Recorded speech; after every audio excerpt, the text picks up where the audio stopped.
سہل رضی اللہ تعالیٰ عنہ، سہل ابن سعد رضی اللہ عنہ کہتے ہیں قال النبی صلی اللہ علیہ وسلم یوم خیبر، خیبر ہی میں اللہ کے نبی صلی اللہ علیہ وسلم نے کہا لأعطین الرایۃ غدا رجلا یفتح علی یدیہ یحب اللہ ورسولہ ویحبہ اللہ ورسولہ ویحبہ اللہ ورسولہ، کل میں یہ جھنڈا ایک ایسے آدمی کے ہاتھ میں دوں گا جس کے ہاتھ پر اللہ تعالیٰ خیبر کو فتح کرے گا۔ فیوچر کی نیوز پہلے سے ہی دے دی، اور کس کے ہاتھ پہ فتح ہوگا وہ بھی بتایا، اور زیادہ بڑی بات کیا بتائی کہ وہ اللہ اور اس کے رسول سے محبت کرتا ہے اور اللہ اور اس کے رسول بھی اس سے محبت کرتے ہیں۔ اور یہ تو کتنی بڑی بات ہوگی۔ نمبر 1 جھنڈا ملے گا، نبی دیں گے۔ نمبر 2 فتح ہوگی۔ نمبر 3 اس کے ایمان کی دلیل، اس کے دل میں اللہ اور اس کے رسول سے محبت ہے۔ نمبر 4 اللہ اور اس کا رسول بھی اس سے محبت کرتے ہیں، یعنی وہ صحیح آدمی ہے۔ صحابہ پہ کیا گزری ہوگی، نام نہیں بتایا اب تک۔ کہتے ہیں فبات الناس لیلتہم ایہم یعطا، لوگ رات بھر اس پر اسی انتظار میں رہے کس کو ملتا کیا معلوم، طلب میں رہے، رات بھر لوگ جاگتے رہے کہ کل کسی کو ملنے والا ہے، کل کسی کا نمبر لگنے والا ہے۔ فبات الناس لیلتہم، رات بھر لوگ رات اس حال میں گزاری کہ سب کی تمنا یہ تھی اور سب کے ذہن میں سوال یہ تھا کہ ایہم یعطا، کس کو جھنڈا ملتا ہے۔ فغدوا کلہم یرجو، سب کے سب صبح میں اللہ کے نبی صلی اللہ علیہ وسلم کے پاس گئے اور ہر ایک کی تمنا تھی مجھ کو ملی، اسی امید میں سب کے سب اللہ کے نبی صلی اللہ علیہ وسلم کے پاس گئے۔ فقال این علی، آپ نے سوال کیا پوچھا، علی کہاں ہے، علی کدھر ہے۔ فقیل یشتکی عینیہ، لوگوں نے بولے ان کی آنکھ میں بہت پرابلم ہے، حضرت علی کی آنکھ میں بہت تکلیف تھی، ہمیشہ ان کو تکلیف رہا کرتی تھی، تو کہا کہ ان کی آنکھ میں بہت تکلیف ہو رہی ہے اس لیے وہ نہیں آئے، ان کی آنکھ میں بڑی تکلیف ہے۔ یعنی آپ سوچئے کہ وہ نہیں گئے کتنی حالت خراب ہوگی کہ آنکھ ایسی دکھ رہی ہے، تکلیف، پریشان، اور سفر میں اب ایک دم مصیبت کے حالات ہیں۔ فقیل یشتکی عینیہ، کہا ان کی دونوں آنکھیں بہت دکھ رہی ہیں۔ فبصق، آپ نے بلایا ان کو، فبصق فی عینیہ ودعا لہ فبرأ کأنہ لم یکن بہ وجع، آپ نے ان کی آنکھ میں اپنا تھوک لگایا، لعاب آنکھ میں لگایا اور ان کے لیے دعا کی۔ کہتے ہیں ایسے ہو گئے جیسے آپ کا تھوک لگایا گیا آنکھ میں، ایسے ہو گئے جیسے کہ کچھ ہوا ہی نہیں تھا ان کو، جیسے کہ کچھ ہوا ہی نہ ہو۔ کأن لم یکن بہ وجع، کہ کوئی بولے گا ہی نہیں ان کو کوئی تکلیف تھی، آپ کے لعاب لگاتے ہی اور آپ کی دعا کرتے ہی وہ ایسے صحیح ہو گئے کہ گویا کہ بیمار تھے ہی نہیں۔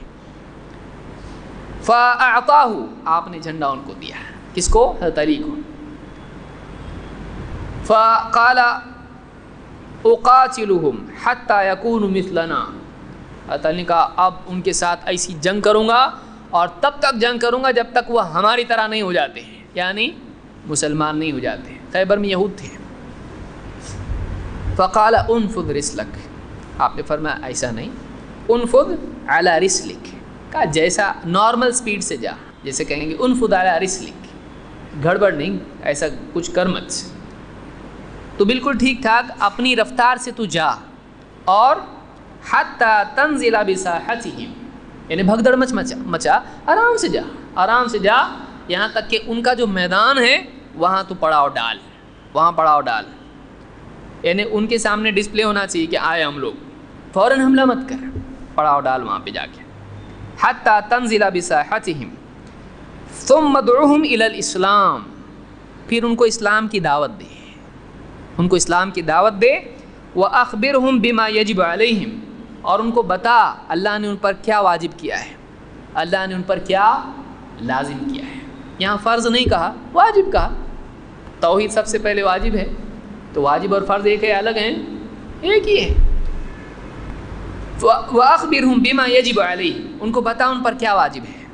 فَوَاللَّهِ، اللہ کی قسم، لَأَن يَهْدِيَ اللَّهُ بِكَ رَجُلًا خَيْرٌ لَكَ مِنْ أَن يَكُونَ لَكَ حُمْرُ النُّعَمِ، اللہ کی قسم اللہ تعالیٰ تیرے ذریعے ایک آدمی کو ہدایت دے دے، تیرے لیے یہ اس سے بہتر ہے کہ غنیمت کے مالوں میں سے تیرے لیے سرخ اونٹ تیرے ہاتھ میں آئے ہیں۔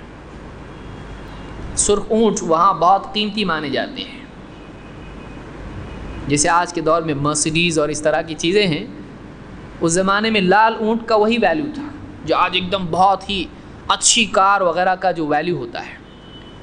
تو کہا کہ اللہ کی قسم اگر اللہ تیرے ذریعے کسی کو ہدایت دے دے تو یہ تیرے لیے سرخ اونٹ سے بہتر ہے، یعنی تو جنگ کرے گا، کچھ کو قتل کرے گا، لڑیں گے، لوگ مریں گے، غنیمت کا مال ہاتھ میں آئے گا، لال لال سرخ اونٹ تجھ کو ملیں گے، یہ بڑی بات نہیں ہے۔